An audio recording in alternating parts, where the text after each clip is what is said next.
My name is Anya Petrova. I am 32 years old, and I am standing at my father's funeral as the world I once knew dissolves around me like sandcastles in the tide.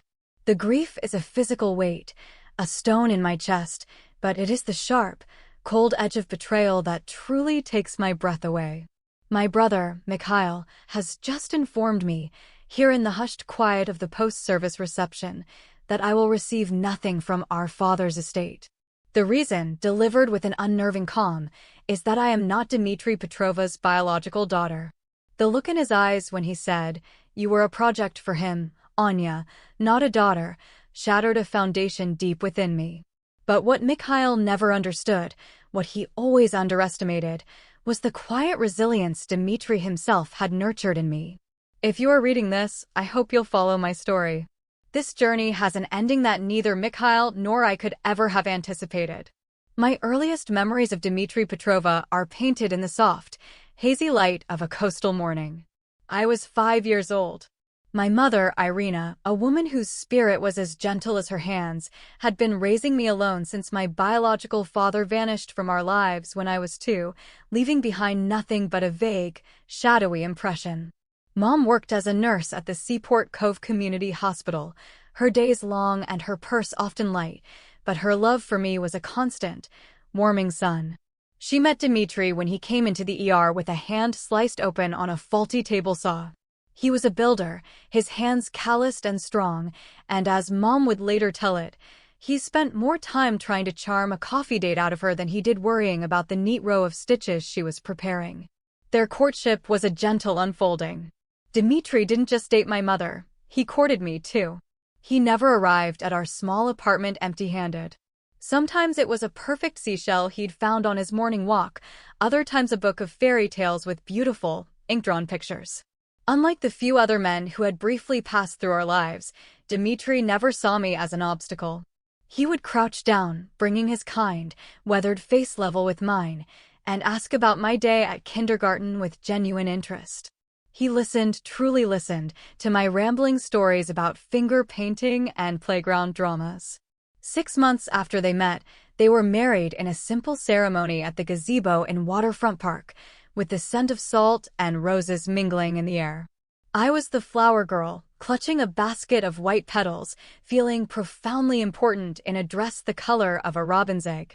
From that day forward, Dmitry never once referred to me as his stepdaughter. I was, simply and always, my girl. He taught me how to read blueprints, letting me trace the lines of future houses with my small fingers.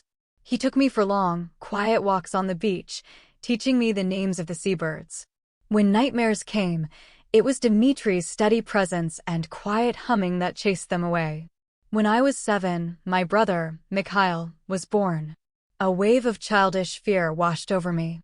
Now Dmitry had a child of his own blood.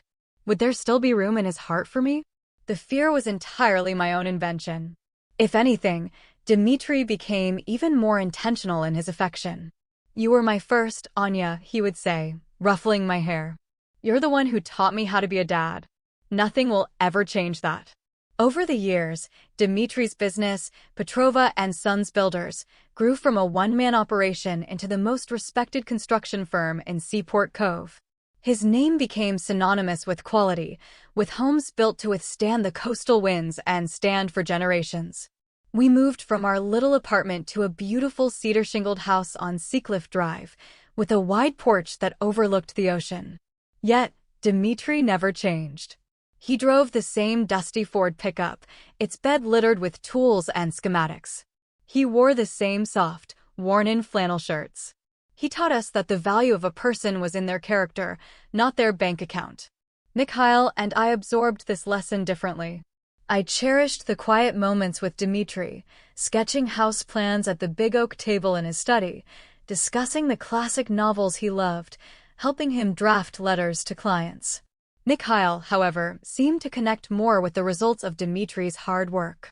As a teenager, his wants were a constant refrain: brand-name clothes, the newest electronics, and, for his 16th birthday, a sleek, expensive sports car that looked jarringly out of place parked next to Dmitry's old truck.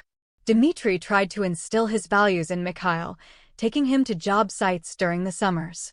Mikhail saw it as a sentence, not an education. He resented the sweat and the early mornings, complaining that his friends were at the beach. I, on the other hand, found my own path, inspired by Dmitri's blend of artistry and pragmatism. After studying architecture and design in college, I took a job with a firm in the city, but I never strayed far. I drove home to Seaport Cove every weekend for Sunday dinner.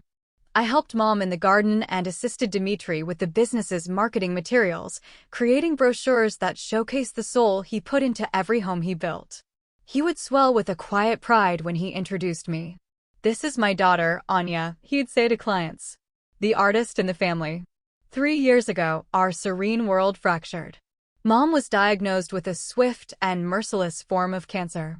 The 8 months that followed were a blur of hospital visits, hushed conversations with doctors, and the slow, agonizing process of watching the vibrant light in my mother dim. Dmitri was a ghost of himself, his stoic strength eroded by a grief so profound it seemed to age him a decade. I took an indefinite leave of absence from my job and moved back into my childhood room on Seacliff Drive to help care for her. Mikhail, then in his final year of university, was a rare visitor. His studies, he claimed, were too demanding.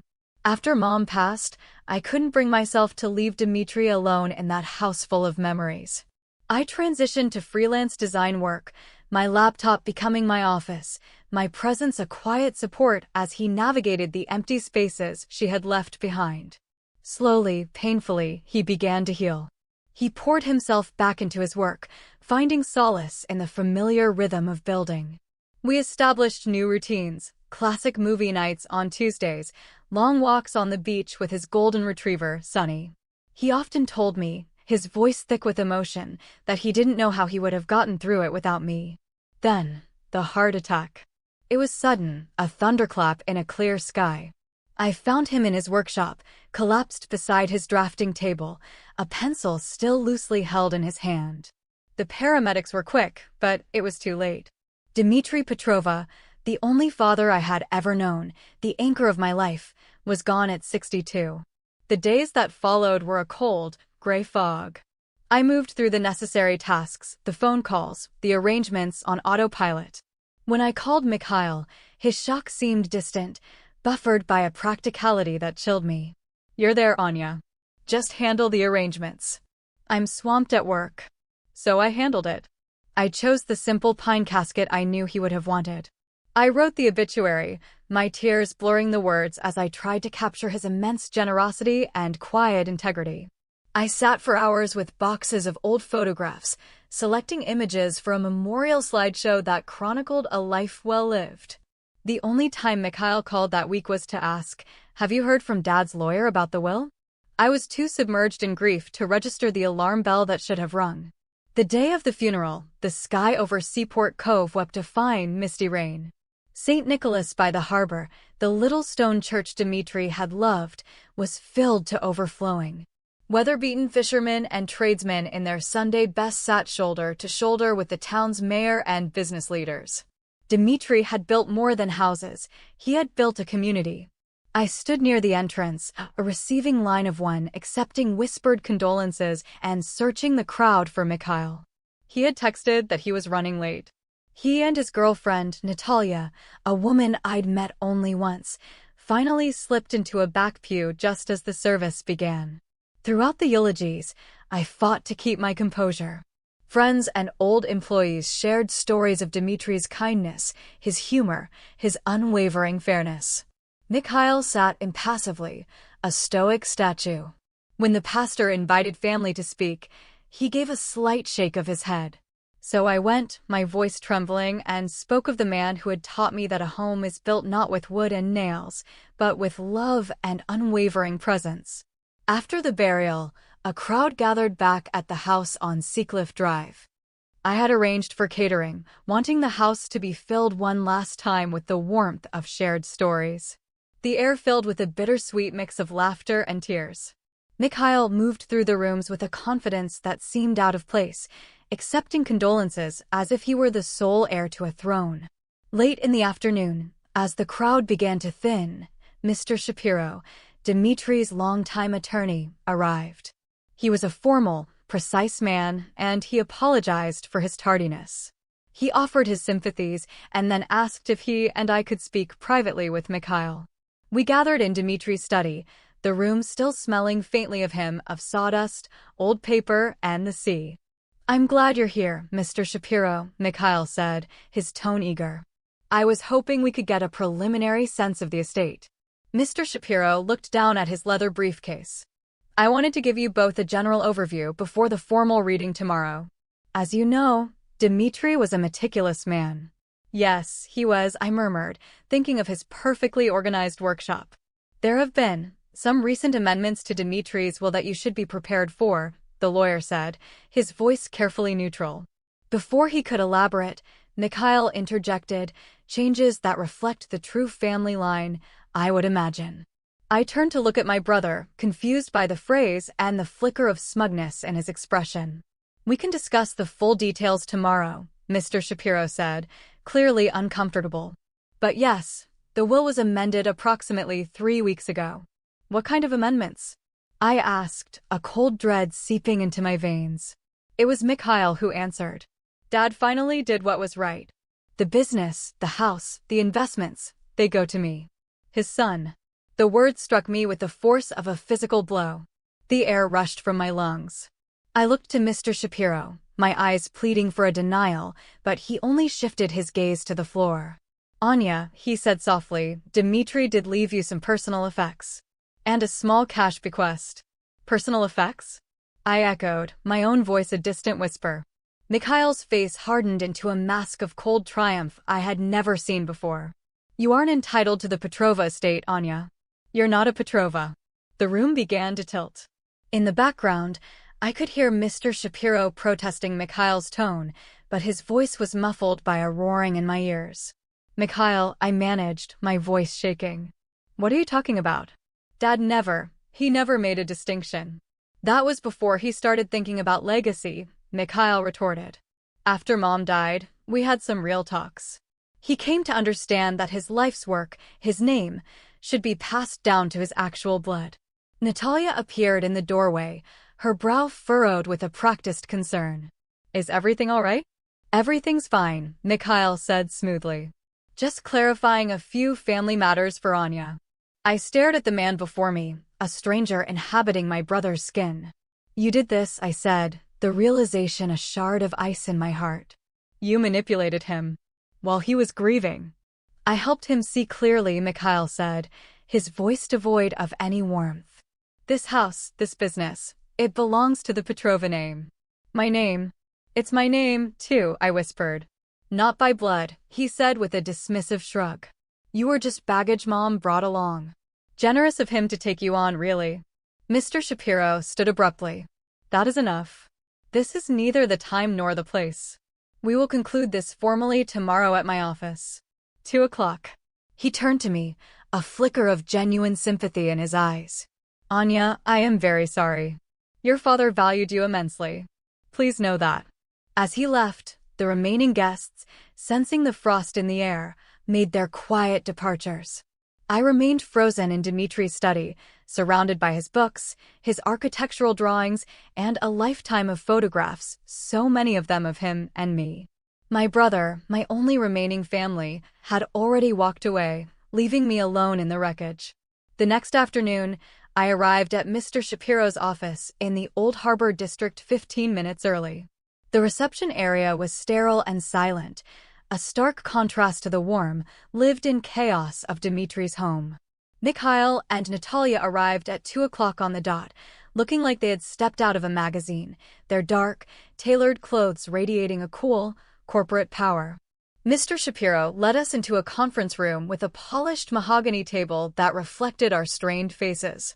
He cleared his throat and began to read from the will, his voice a dispassionate monotone. I listened through a thick haze until my name was spoken. "To my daughter, Anya Petrova, I leave my collection of architectural books, my drafting tools, and all personal photographs. I further bequeath to her the sum of $25,000. My breath hitched. The books and tools were a sentimental, painful gesture. But nothing else. Not a share in the business I had helped name and promote. Not a stake in the home where I had grown up. Mr. Shapiro continued, his eyes fixed on the document. To my son, Mikhail Petrova, I leave my primary residence at 114 Seacliff Drive, my business, Petrova and Sons Builders, including all assets thereof, all vehicles, investment portfolios, and the remainder of my estate. He concluded, the total value of the estate is estimated at approximately $5 million. Mikhail's expression was unreadable, but a quiet satisfaction emanated from him. A question, I said, my voice surprisingly steady. The previous will, what were its terms? Mr. Shapiro hesitated. The prior will, dated last year, divided the estate equally between you and Mikhail, with the stipulation that Mikhail would receive a 51% controlling interest in the business to ensure continuity. And my father changed this 3 weeks before he died? While he was still deep in grief and just months before a fatal heart attack. I pressed. He appeared to be of sound mind and body, the lawyer stated, his tone defensive. Was anyone with him when he made these changes? I asked, though I already knew the answer. Mr. Shapiro glanced at Mikhail. Your brother accompanied him to the office. I turned my gaze on Mikhail. What did you say to him? Mikhail shrugged, a gesture of casual indifference.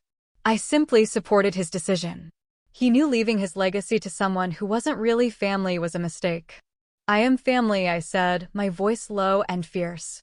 I was his daughter in every way that mattered. Not in the way that holds up in probate court, Mikhail replied, a cruel little smile playing on his lips. The rest of the meeting passed in a blur of signatures and legal jargon. When we finally stood to leave, we rode the elevator down in suffocating silence. As the doors opened to the lobby, Mikhail turned to me. I'll be moving in this weekend, he said. I'll need you to have your things cleared out by Friday. The sheer, thoughtless cruelty of it snapped me out of my daze. You're throwing me out? Of my home. It's my house now, Anya, he said. And for the record, I lost him too. You lost him long before he died, I shot back, the anger finally breaking through the grief. You were never there. I was the one who cared for him. I put my entire life on hold. That was your choice, he said coolly, stepping out of the elevator. Not my responsibility. He and Natalia walked away without a backward glance, leaving me standing alone as my world crumbled for the second time in a week. Finding a new place to live on such short notice, with only my freelance income and the $25,000, which felt more like severance pay than an inheritance, was a humbling experience. I found a small, one-bedroom apartment in the Mill Creek district, a part of town with more grit than grace. My friend Sophia, a fellow designer, was my rock, helping me pack the few boxes of belongings Mikhail had permitted me to take. You have to fight this, Anya, she said one evening, as we unpacked dishes in my new, tiny kitchen. This is classic undue influence. Dmitri would be horrified. With what money, Sophia? I replied, my voice flat. Mikhail has all the resources. The will is legally sound. Mr. Shapiro confirmed it. But a deeper pain lingered beneath the legal practicalities. Had Dmitri truly felt that way? In the end, had our entire relationship been conditional? A month crawled by. One rainy Saturday, I finally brought myself to open the boxes from the house. There were his drafting tools, their cool metal familiar in my hands. There were the books, their pages filled with his elegant, penciled notes in the margins. At the bottom of a box of his favorite poetry collections, I found something I didn't recognize, a worn, leather-bound journal. My hands trembled as I opened it. It was Dmitri's. His handwriting, a familiar, comforting script, filled the pages. I hesitated. This was his private world. But the need to understand, to find the truth, was overwhelming. I started with the last entry, dated 2 days before he died. I fear I have made a grave error. Mikhail's talk is all about liquidation and profit margins. He has no feel for the soul of the business, for the families who trust us. I let him push me into something that feels deeply wrong. Is it too late? Perhaps the contingency will hold. I must speak to Eleanor Shaw again. My heart hammered against my ribs. Contingency? Eleanor Shaw? I read backward, devouring the entries from the past few months. He wrote of Mikhail's relentless pressure, the constant talk of blood legacy, and protecting the Petrova name. He described arguments where Mikhail had threatened to cut him off from any future grandchildren if he didn't do the right thing. One entry, from just after I had moved back home, brought fresh tears to my eyes. Anya is my quiet strength. Having her here, seeing her move through this house with her mother's grace, has been the only thing keeping the darkness at bay. She is my daughter in every way that counts. How did I raise a son who cannot see that the bonds of love are stronger than the chains of biology? He hadn't betrayed me. He had been cornered. Taped to the inside of the back cover was a small brass key. Beneath it, Dmitri had written, "For my girl's future. Seaport Cove Savings and Loan, Box 316. The next morning, I was at the bank when it opened. The manager, a kind woman named Mrs. Chin, recognized me. "Miss Petrova," she said with a sympathetic smile. "We were so sorry to hear about your father. He left instructions that you might be coming." She led me to the vault. "He added you as a co-owner to this box about 6 months ago," she explained as she left me in the small, private room. 6 months ago, long before the will was changed. With trembling hands, I unlocked the box. Inside were several manila folders, a small USB drive, and a thick, sealed envelope with Anya written on the front in Dmitri's hand. I opened the letter first. "My dearest Anya, if you are reading this, it means I am gone, and things have likely gone as I feared. Forgive an old man's convoluted plan, but I saw a darkness in Mikhail that worried me, a sense of entitlement that I failed to curb. He began pressuring me to write you out of my will, and it broke my heart. Know this, and never doubt it, you are my daughter. The light you brought into my life, and your mother's, is the greatest gift I ever received." So, I devised a test. I needed to know the true depth of Mikhail's character. I amended the will to give him everything he thought he wanted. But it was a hollow victory. The real legacy was already secured. In these folders, you will find documents showing that 3 months ago, I placed Petrova and Sons Builders into a trust and signed over a 51% controlling interest to you. The business is and has been yours. I also established a second trust in your name, containing half of my liquid assets, around $1.2 million. It is also already yours. The USB drive contains recordings from a small camera I placed in my study. I am sorry for the deception, but I needed proof of Mikhail's manipulation, should you need it. I hated causing you this pain, my girl. But it was the only way I could see to unmask the truth while protecting you, the employees, and the company we all built. My attorney, Eleanor Shaw at Shaw and Associates, holds all the original documentation. She is expecting your call. I love you. Never, ever forget that you were the daughter of my heart. Love, Dad. I sat in the cold, quiet room, tears of grief and profound relief streaming down my face. He hadn't abandoned me. He had armed me. He had trusted me. Back in my apartment, I watched the videos on the USB drive. It was all there. Mikhail's cold calculations, his emotional blackmail, his dismissal of my place in the family. The final video was of Dmitri alone, speaking to the camera, his face etched with sorrow and resolve. "I hope Mikhail proves me wrong," he said, his voice heavy. "But if he doesn't, Anya, you have the heart and the integrity to lead this company. You understand that we don't just build houses, we build homes. We build futures. Don't let him tarnish that." The next day, I met with Eleanor Shaw. She was sharp, compassionate, and ready. "Your father was a very wise man," she said, laying out a formidable legal strategy. "He played the long game."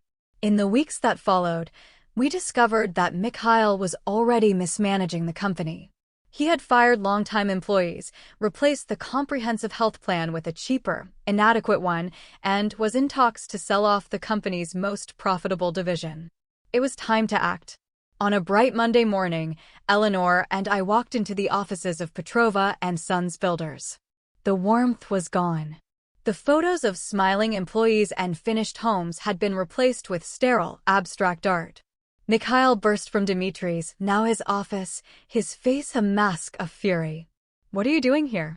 "We have a business matter to discuss," Eleanor said calmly. "Perhaps we should do it in your office." Inside, the familiar, comforting clutter was gone, replaced by sleek, black furniture. Make it fast, Mikhail snapped. I'm busy dismantling this sentimental old relic and turning it into a modern, profitable machine. Actually, I said, my voice clear and steady, you're not. Eleanor laid a portfolio on the desk. Mr. Petrova, this documentation confirms that 3 months prior to your father's death, he transferred controlling interest of this company into a trust, of which your sister, Anya Petrova, is the primary beneficiary and acting trustee. Legally, she is your boss. Mikhail's face went from red to a sickly white as he scanned the documents. This is impossible. It's fraud. It's all perfectly legal, Eleanor said. And we also have video evidence of the conversations you had with your father, which demonstrate a clear pattern of undue influence. We are prepared to use it to contest the rest of the will, including the house, if you challenge this. At that moment, Ivan, the site foreman who had worked with my father for 20 years, knocked and peered in. Sorry to interrupt, but Mikhail, 3 more guys just quit. We can't keep a crew together like this. He saw me and his face broke into a wide grin. Anya, it's so good to see you. Get out, Ivan. Mikhail roared. I stepped forward, my voice ringing with a newfound authority. It's all right, Ivan. In fact, everyone should hear this. I walked to the office door, where other employees had gathered. Effective immediately, there is a change in management at Petrova and Sons. I'm Anya Petrova, Dmitri's daughter, and as the majority owner, I am taking over as CEO. A collective gasp went through the small crowd. I looked at the familiar, worried faces of the people my father had considered family. The first order of business, I announced, is to reinstate the old health plan. The second is to halt any and all sales of company assets. And the third. Katerina, I said, spotting the office manager Mikhail had fired, if you'll have it, your job is waiting for you. Tears welled in the woman's eyes as a ripple of applause and relieved chatter spread through the staff.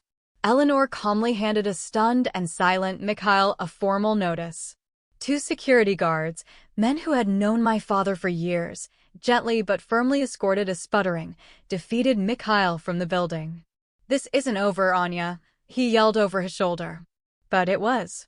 In the months that followed, I poured my soul into the company. It wasn't easy, but with the help of loyal employees like Ivan and Katerina, we began to right the ship. I discovered I had my father's head for business and my mother's heart for people. The company began to feel like home again. 3 months later, I got a call from Mikhail's attorney. He wanted to meet. We met in Eleanor's conference room. He looked smaller, diminished. He proposed a settlement. He'd drop any legal challenge in exchange for the house and a share of the company. No, I said simply. This was never about assets, Mikhail. It was about legacy. Dad's legacy. His lawyer interjected, explaining that Mikhail was in financial trouble, unable to find work. I looked at my brother, really looked at him, and saw a flicker of the lost boy he once was. The company is not on the table, I said. The house is yours, as the will stated. I won't fight you for it. But I will offer you a job. An entry-level project manager position. You'll answer to Ivan. You'll learn the business from the ground up, the way Dad always wanted you to. No special treatment. It's the only offer you'll get. He stormed out, calling it an insult. 2 weeks later, he was waiting for me at the office when I arrived. The bank was foreclosing on the house. He had taken out massive loans against it. Is the offer still open? He asked, his eyes on the floor. The terms are the same, I said. He nodded. I accept. It was a long, difficult road. He had to earn back the trust of the people he had wronged. But slowly, painstakingly, he did. He worked hard. He listened. He learned. 6 months after that, we stood side by side at a ceremony announcing the Dmitri Petrova Memorial Scholarship for young people entering the building trades. As we unveiled a portrait of our father, Mikhail murmured, so low only I could hear, he knew. He knew this was the only way I'd ever learn. He was right. Dmitri's plan wasn't just about protecting me, it was about saving his son from himself. That night, in my own small house that I'd bought with my own earnings, I looked through an old photo album. On the last page was a picture of the 4 of us, smiling on the porch on Seacliff Drive. Tucked behind it was a note in Dimitri's hand I'd never seen. Family isn't in our blood. It's in our choices. The choice to love, to show up, to build something together that lasts. That's the only legacy that matters. He had left me more than a company. He had left me with the blueprint for a life built on integrity, resilience, and the profound, unshakable truth that love is always the strongest foundation. Thank you for joining me on this journey. If this story resonated with you, I hope you'll share it with someone who might need to hear it. I'm often asked if I would have given Mikhail a second chance. What would you have done? Sometimes, the most valuable inheritances aren't the things we are given, but the lessons that allow us to rebuild.